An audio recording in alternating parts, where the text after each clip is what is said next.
할렐루야. 모든 속장님들께 하나님이 주시는 위로와 지혜가 함께 하시기를 주의 이름으로 축원합니다.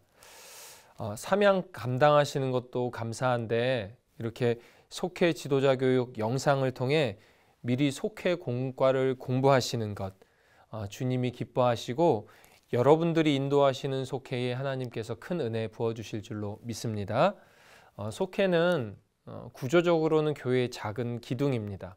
사실 건물에 작은 기둥 하나 무너지면 별로 티 안 날 것 같은데 그 기둥이 여러 개가 다 무너지게 되면 교회 건물도 무너지게 되어 있습니다.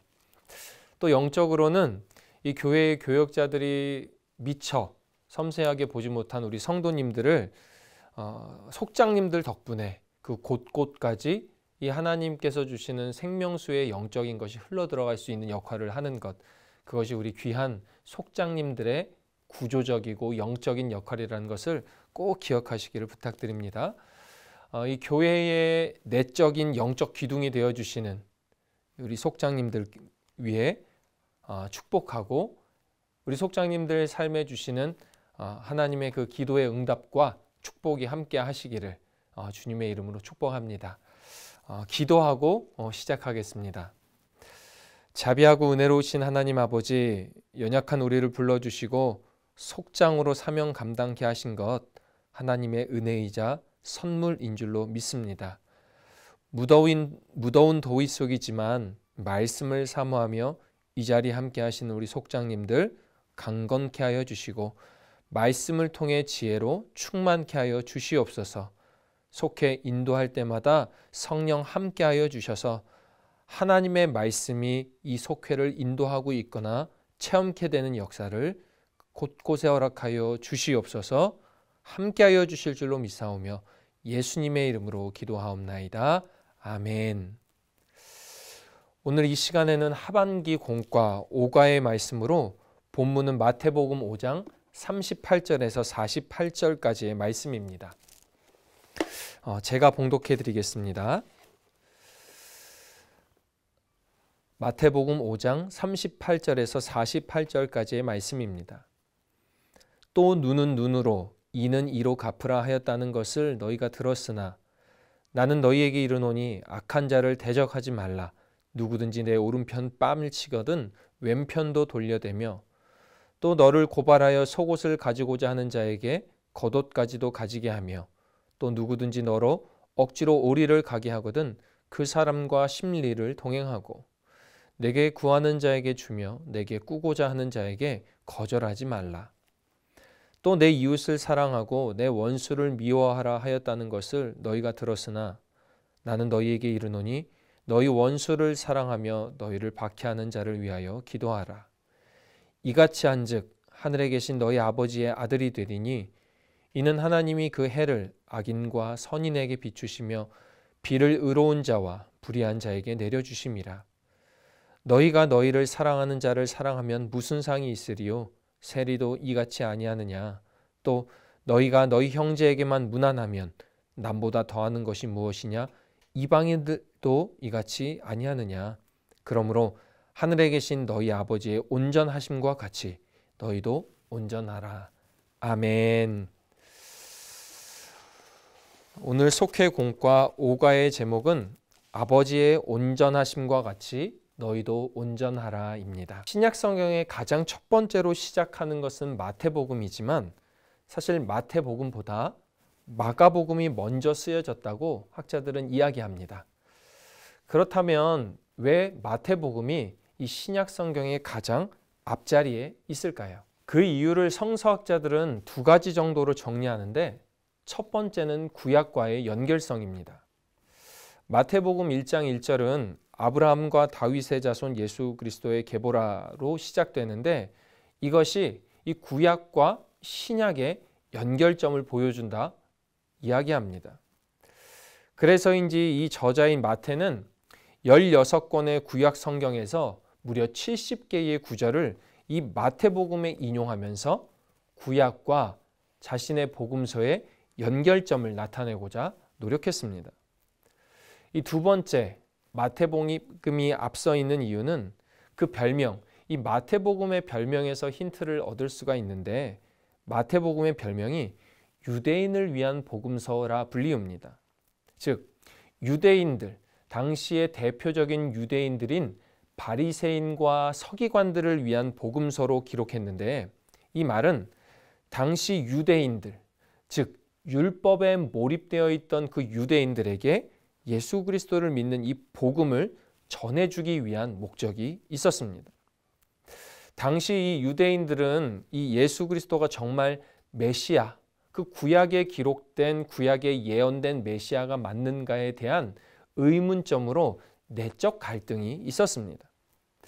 율법과 왠지 모를 저 메시아라고 하는 예수 그리스도가 하는 모습은 율법을 왜곡하는 것 같은 모습 때문에 심한 내적 갈등이 이 유대인들에게 있었다는 것이죠.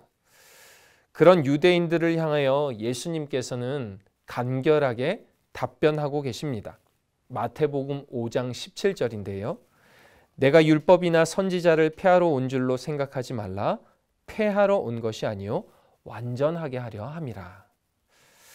예수님은 율법을 다 이룬다고 말씀하시면서 이 율법을 본래의 뜻에 맞게 가르쳐 주십니다. 다만 이 하나님이 주신 율법을 오용하고 왜곡하면서 잘못 적용하는 사람들, 그러한 사람들 때문에 예수 그리스도를 믿는 사람들이 핍박에 처하는 것에 대해서 예수님께서는 철저하게 경계하고 가르치시면서 하나님과 사람 사이에 온전한 언약의 성취를 이루도록 이 마태복음 5장을 말씀하고 계신 것입니다. 율법의 기준으로 살아왔던 이 유대인들을 향해 온전한 율법의 적용점을 알려주는 이 마태복음의 저작 의도가 바로 이것이라는 것을 기억하시길 바랍니다. 오늘 본문이 포함된 이 마태복음 5장부터 7장까지는 산상수훈이라고 해서 예수님께서 갈릴리의 한 산에서 제자들을 포함한 많은 회중들에게 설교하신 장면입니다. 그 중에 5장은 팔복 설교 후에 율법의 완성에 대해서 말씀하시며 여러 법들에 대해서 다루고 있는데요. 그 중에 오늘 본문인 5장 38절부터 48절은 특별히 구약시대의 율법 중에 복수에 대한 율법을 다루고 있습니다. 사실 이 구약에서의 복수에 대한 율법은 굉장히 단순하고 단호합니다. 눈에는 눈, 이에는 이입니다.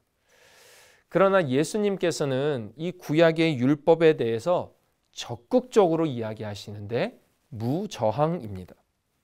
왜냐하면 이 무저항의 배경에는 사랑이 기초되어 있음을 알려주고 싶으신 것입니다. 단순히 무엇인가 손해를 받았을 때 그 당한 거 참아라, 손해봐라가 아니라 그것을 품어줄 수 있는 사랑의 마음이 우리 가운데 있는가를 예수님께서는 강조하고 계신 것입니다.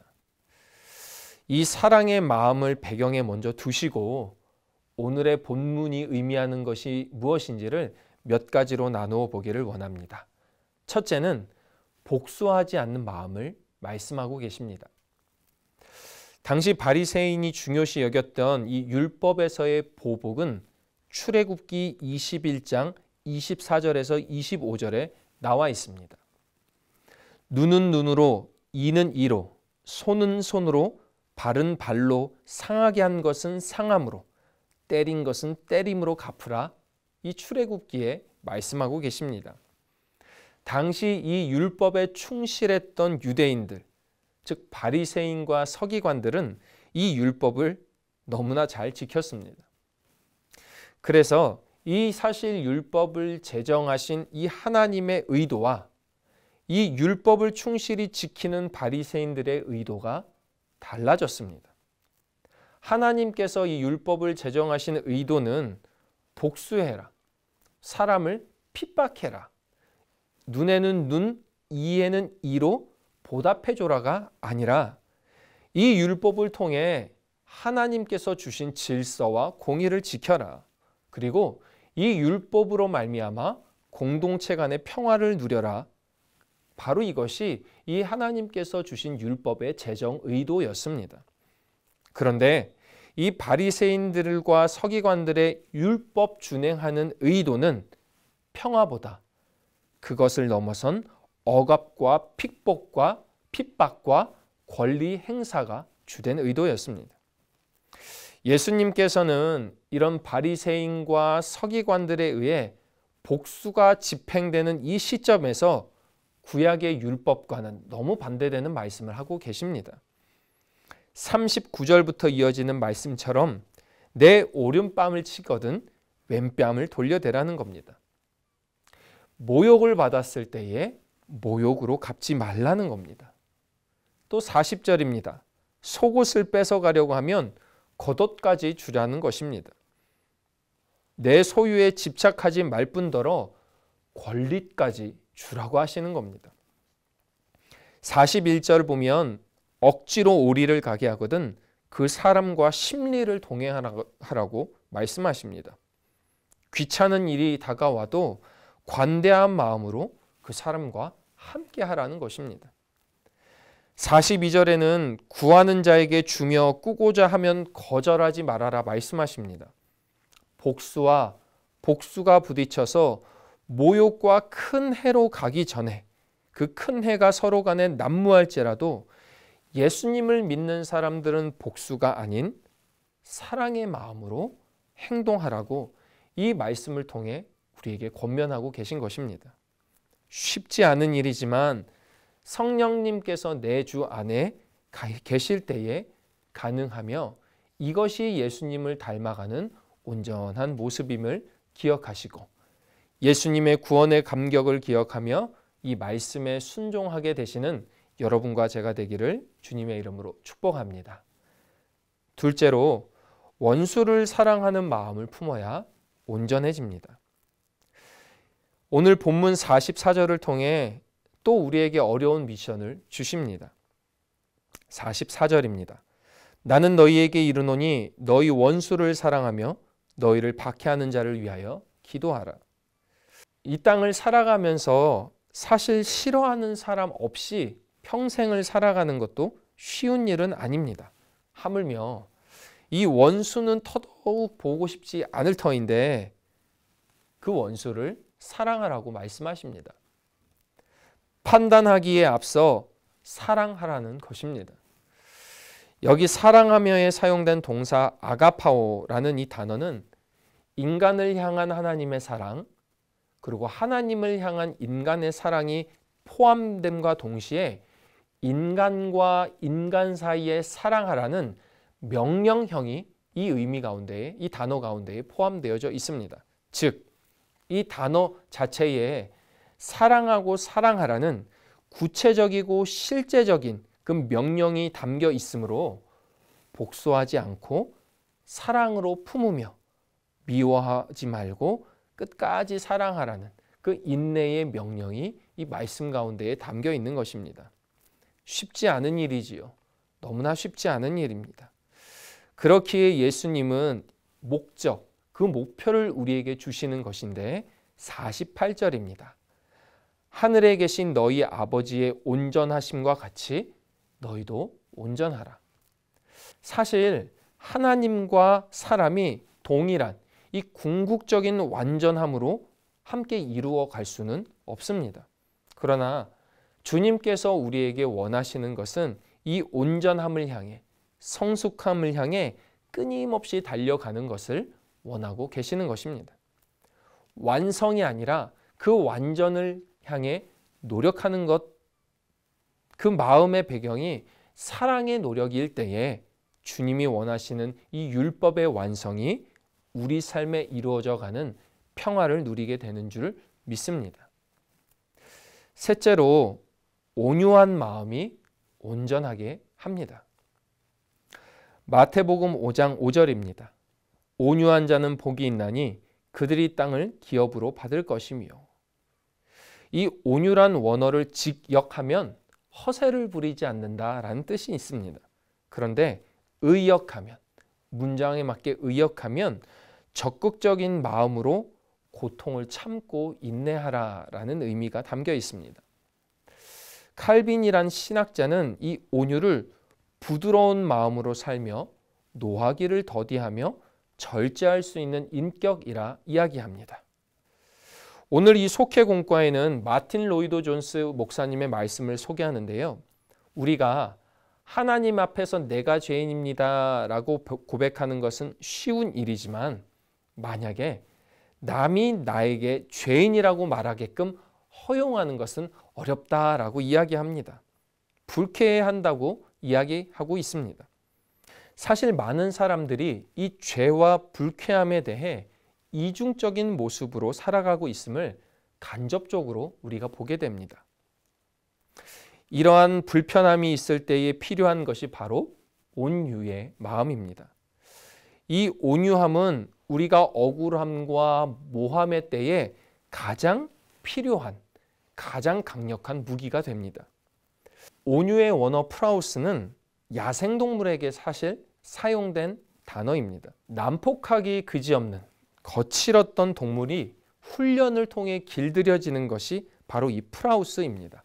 즉, 우리 역시 예수님을 닮으려고 아버지의 온전함을 담기 위해 여러 훈련 과정을 통해 이 온유함을 위해 애쓰고 노력한다면 이 온유한 성품을 통해 오늘의 이 말씀과 같은 천국을 누리게 된다는 것입니다. 사랑하시는 우리 속장 여러분들, 이 온유함을 통해 율법의 완성, 저 십자가의 승리를 얻어낸 예수님의 모습님처럼 우리도 그렇게 살아 이 온유함을 통해 하나님 주시는 천국을 이 땅 가운데에서 누리게 되시기를 주의 이름으로 축원합니다. 그 믿음으로 승리하시는 여러분과 제가 되기를 다시 한번 주님의 이름으로 축복합니다. 기도하시겠습니다.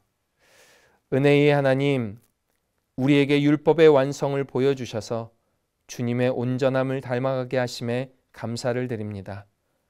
복수하고 싶은 마음을 버리게 하시고 원수를 사랑하고 품게 하시며 온유한 마음으로 잘 훈련받아서 이 땅에서 하나님 나라를 이뤄가는 우리 모든 속장님들 되게 하여 주시옵소서.